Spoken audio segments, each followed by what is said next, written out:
A lot of people experiencing panic attacks and anxiety in general eventually might experience a moderate level of depression. And there's actually a very logical reason for this. Because over time, anxiety creates a kind of blanket of fear over your entire life. And this naturally makes it difficult to enjoy the present moment. But more significantly, the tendency of anxiety sufferers to worry, even to the point of slight paranoia, which is typical of anxiety, well, this tendency of always fearing the worst often creates a pattern of inaction in a person's life. What if thinking and worry make major changes very difficult, even unappealing, and therefore unlikely. So there you aren't feeling very good in the present moment, and at the same time, it doesn't seem like anything you can do will make you feel any better either. So this combination can naturally lead to a mild form of depression. It's a type of depression that can make life seem empty, undesirable.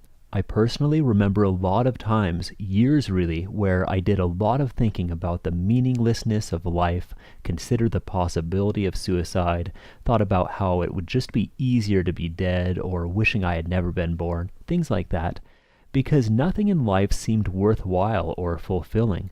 But in the end, there's really a big difference between the mild depression that's caused by simple anxiety and the major depression that can lead to suicide.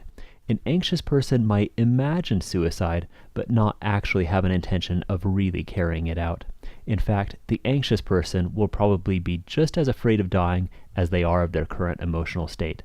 And I would say that's kind of the place that I was in, and my guess is that it's not uncommon for anxiety sufferers. It's a range of depression where you're not really excited about life and the future, but at the same time, you're not prepared to die either. However, if you're not feeling afraid of suicide, if you're experiencing real hopelessness, or if you're considering methods of suicide and feeling comforted by the thought, then you should probably seek help from a mental health professional.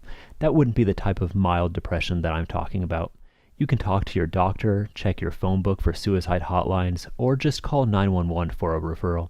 For the majority of anxiety sufferers, though, you know that you don't like living with anxiety and this depression, but you most likely also feel that there is some hope for the condition. Otherwise, you wouldn't be watching videos like this one. The fact that you went online, did a search, and found this video is a good sign that you feel there is some hope. Anxiety can be a strong, motivating force to start taking action to find alternatives to what you're going through. And it can be difficult. Sometimes things get very dark before you make a breakthrough. But try to remember that you are not alone in this experience, even though you may feel alone for a while. The combination of anxiety and depression can be painful. It can make the future appear gloomy, but it's just a temporary perception, and perceptions change when you change. It takes a little faith in the beginning, but really, when you start to make progress in overcoming your anxiety, the mild depression that you're experiencing should also disappear as well. If you'd like to hear more about my perspective and insights on overcoming anxiety, please check out my free audio at mc2method.org/anxiety. It's totally free to listen to online, and you don't have to sign up for anything. I created it because I've been there. Again, that's mc2method.org/anxiety. Thank you for watching.